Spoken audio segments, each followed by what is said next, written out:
D'après les déclarations officielles, l'envolée incontrôlée des devises et les secousses permanentes du marché ne seraient en rien un phénomène naturel.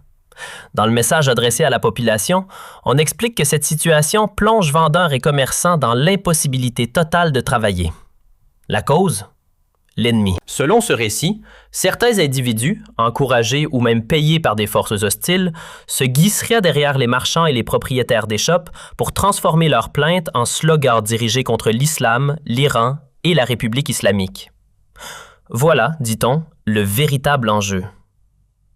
Les autorités affirment être disposées à dialoguer avec ceux qui protestent.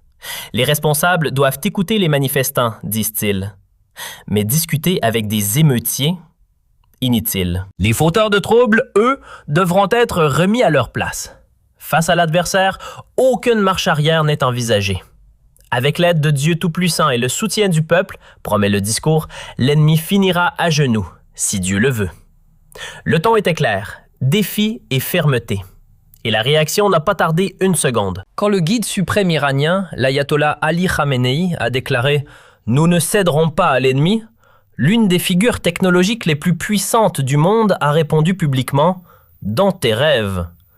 Cette réponse brutale est venue d'Elon Musk, rejetant les paroles de Khamenei comme délirantes et déclenchant une tempête sur les réseaux sociaux. Mais à l'intérieur de l'Iran, les enjeux sont bien plus élevés que de simples mots. Alors que les manifestations se propagent à travers le pays, Khamenei a durci son ton, qualifiant les manifestants non pas de citoyens, mais d'émeutiers. Il a ordonné aux autorités de les confronter et de les réprimer. Le guide suprême a accusé des ennemis étrangers de détourner les troubles, avertissant que l'Iran ne reculerait pas et qu'il mettrait ses adversaires à genoux. Nous parlons aux manifestants. Les responsables devraient parler aux manifestants. Mais parler aux émeutiers est inutile. Les émeutiers doivent être repoussés. Les activistes du bazar et les commerçants font partie des segments les plus loyaux du pays envers le système islamique et la révolution islamique. Nous connaissons bien le bazar. On ne peut pas s'opposer à la République islamique et au système islamique au nom du bazar et des commerçants du bazar. Ces rassemblements étaient principalement composés de commerçants, mais leur objection était correcte. Je l'ai entendu à la télévision et au travail. Je l'ai vu dans les calculs. Quand un commerçant examine la situation financière du pays, la dévaluation de la monnaie nationale et l'instabilité de la monnaie nationale et des devises étrangères qui rendent l'environnement commercial instable, il dit « Je ne peux plus faire d'affaires ». Il a raison. La hausse du prix des devises étrangères, l'augmentation incontrôlée des prix des devises étrangères et l'instabilité, montant et descendant, font que les commerçants ne savent pas quoi faire. Ce n'est pas naturel, c'est l'œuvre de l'ennemi. Bien sûr, cela doit être arrêté par diverses mesures. Ils essaient. Le président, d'autres chefs de branche et certains autres responsables essaient de corriger cela. Par conséquent, les protestations des commerçants concernaient cette question, et c'est une question correcte. Avec des intentions de détruire et de déstabiliser le pays, se tenant derrière des commerçants dévoués, saints et révolutionnaires, exploitant leurs protestations et créant des troubles, cela est absolument inacceptable. Nous ne céderons pas à l'ennemi en nous appuyant et en faisant confiance à Dieu Tout-Puissant et en comptant sur le soutien du peuple. Si Dieu le veut, avec la grâce divine, nous mettrons l'ennemi à genoux. Certains responsables américains disent des absurdités sur la nation iranienne, disant de mauvaises choses et faisant des promesses, de fausses promesses trompeuses pour soutenir les protestations. Heureusement, aujourd'hui, la nation iranienne a reconnu les États-Unis. Il fut un temps où elle ne les reconnaissait pas. Mais aujourd'hui, les États-Unis ont été disgraciés dans le monde. Tout le monde le sait. Ce n'est pas spécifique à l'Iran. Le peuple a reconnu l'ennemi, et c'est un grand succès. Nous avons insisté pour l'expliquer au peuple. Le peuple l'a vu par lui-même pendant la guerre de 12 jours. La déclaration de Khamenei révèle une stratégie rhétorique soigneusement calibrée. Il commence par reconnaître que les griefs économiques des commerçants sont légitimes. La dévaluation de la monnaie, l'instabilité des taux de change, l'impossibilité de planifier dans un environnement commercial chaotique, tout cela est réel. En reconnaissant ces problèmes, Khamenei tente de séparer les manifestants légitimes des émeutiers qu'il accuse d'être manipulés par des forces étrangères. C'est une tactique classique des régimes autoritaires confrontés à des troubles. Diviser le mouvement de protestation en légitimes contre illégitimes, patriotes contre traîtres, citoyens concernés contre agents étrangers. Mais cette distinction est problématique dans la pratique. Qui décide quelle protestation est légitime et laquelle est une émeute? Sur le terrain, les forces de sécurité ne font généralement pas de distinction fine. Toute manifestation qui défie l'autorité du régime risque d'être traitée comme une émeute, quel que soit le grief qui l'a déclenchée. La réponse d'Elon Musk, dans tes rêves, a transformé une déclaration de politique intérieure iranienne en confrontation internationale virale. Musk, avec ses plus de 200 millions d'abonnés sur les réseaux sociaux, a amplifié les troubles iraniens à une échelle que le régime ne peut pas contrôler. Cette intervention publique d'une figure aussi visible complique la tentative de Khamenei de présenter les manifestations comme manipulées par l'étranger. Parce que maintenant, l'Occident s'engage publiquement, non pas de manière cachée ou secrète, mais ouvertement sur les réseaux sociaux. Ironiquement, cela pourrait renforcer le récit de Khamenei auprès de sa base. Il peut montrer cette intervention étrangère comme preuve que les manifestations font partie d'un complot occidental. Mais pour les jeunes Iraniens connectés aux réseaux sociaux mondiaux, le soutien de figures comme Musk peut être encourageant. La référence de Musk à la capture présumée du président vénézuélien Maduro, comme un message clair aux dictateurs malveillants partout, ajoute une dimension supplémentaire. Elle lie implicitement Khamenei à Maduro, suggérant que les dirigeants autoritaires partout sont vulnérables. Cette connexion entre les événements vénézuéliens et iraniens, même si elle est largement symbolique, crée un récit de dirigeants autoritaires assiégés par leur propre peuple et par la communauté internationale. Que ce récit soit exact ou non, il possède un véritable pouvoir politique dans les rues. La réponse a été la fureur et le feu. À Shiraz, des manifestants ont incendié une bannière de Qassem Soleimani, le puissant commandant iranien tué dans une frappe de drone américaine à l'anniversaire de sa mort.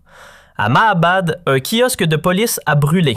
À Corvée, des manifestants se sont affrontés directement aux forces de sécurité et à Malek Shahi, les troubles sont devenus meurtriers. Des témoins oculaires affirment que les forces de sécurité ont ouvert le feu, tuant et blessant des manifestants, dans ce que les groupes de défense des droits décrivent comme la répression la plus meurtrière à ce jour. Les hôpitaux ont subi une pression intense. Les réserves de sang se sont épuisées. Certains blessés ont complètement évité les traitements, craignant l'arrestation. Les observateurs des droits de l'homme affirment maintenant qu'au moins 16 personnes sont mortes, dont des manifestants et un membre des forces de sécurité. Des centaines d'autres ont été détenus. Le nombre réel pourrait être beaucoup plus élevé. Les troubles se sont propagés à plus de 170 endroits dans 60 villes, dans 25 provinces. Les groupes politiques kurdes appellent maintenant à des grèves nationales, exhortant les commerçants, les travailleurs et les citoyens à fermer le pays. Le fait que des manifestants aient incendié une bannière de Soleimani est particulièrement significatif. Soleimani était présenté par le régime comme un héros national, un martyr tué par l'Amérique. Son image était censée unir les Iraniens contre les ennemis extérieurs. Mais pour certains manifestants, Soleimani représente le régime lui-même, ses aventures militaires à l'étranger, ses priorités mal placées. Brûler son image est un rejet non seulement du régime, mais aussi de son récit sur ce qui rend l'Iran grand. Les affrontements à Kermanshah et ailleurs montrent que les manifestations ne sont plus simplement des rassemblements pacifiques. Elles impliquent maintenant une confrontation directe avec les forces de sécurité. C'est une escalade dangereuse car elle donne au régime une justification pour utiliser davantage de force. Les rapports selon lesquels les forces de sécurité ont ouvert le feu à Mahabad, s'ils sont confirmés, représentent un tournant. Tirer sur des manifestants non armés franchit une ligne que même les régimes autoritaires hésitent généralement à franchir ouvertement. Cela risque de transformer la colère en fureur et les manifestations en rébellion. Le fait que certains blessés évitent les hôpitaux par peur d'arrestation révèle la profondeur de la méfiance envers l'État. Les gens préfèrent risquer leur santé plutôt que de tomber entre les mains des autorités. C'est un signe de répression profonde. L'étendue géographique des troubles, plus de 170 endroits dans 60 villes à travers 25 provinces, suggère que ce n'est pas un mouvement localisé qui peut être facilement contenu. C'est une vague nationale qui traverse les divisions ethniques et régionales. L'appel des groupes politiques kurdes à des grèves nationales est également significatif. Les Kurdes iraniens ont historiquement été marginalisés et réprimés. Leur participation active aux manifestations élargit la coalition contre le régime au-delà des griefs économiques vers des questions d'identité et de droit. Si les commerçants ferment massivement, cela pourrait paralyser l'économie iranienne déjà fragile. Le Grand Bazar de Téhéran, en particulier, a historiquement joué un rôle clé dans les moments politiques critiques de l'Iran. Son soutien ou son opposition peut faire ou défaire les gouvernements. La préoccupation internationale monte. L'Union européenne met en garde l'Iran de faire preuve de retenue, appelant au dialogue et non à la violence, et exigeant la libération de ceux détenus pour manifestations pacifiques. Pendant ce temps, des événements bien au-delà des frontières iraniennes amplifient la pression. Après la capture dramatique présumée par les États-Unis du président vénézuélien Nicolás Maduro, Elon Musk l'a qualifié de « message clair aux dictateurs maléfiques partout ». Cette connexion, même si elle est largement rhétorique, crée un environnement international où les régimes autoritaires se sentent assiégés. Pour les régimes iraniens, la pression vient de multiples directions simultanément. Économiquement, les sanctions continuent de mordre et la monnaie s'effondre. Politiquement, la légitimité s'érode. Socialement, les jeunes rejettent de plus en plus l'idéologie du régime. Internationalement, l'Iran est isolé. La question est de savoir si le régime peut survivre à cette tempête parfaite. Historiquement, la République islamique a montré une remarquable résilience. Elle a survécu à la guerre Iran-Irak, aux sanctions et aux protestations précédentes. Mais chaque crise épuise ses réserves de légitimité et de soutien. La déclaration de Khamenei selon laquelle « nous mettrons l'ennemi à genoux » sonne creuse pour beaucoup d'Iraniens qui luttent pour se payer de la nourriture. La rhétorique révolutionnaire ne nourrit pas les familles, ne stabilise pas la monnaie, ne crée pas d'emplois. les prochains jours et semaines diront si le régime peut réprimer ces manifestations comme il l'a fait auparavant, ou si cette fois, les fissures sont trop profondes pour être colmatées par la force seule.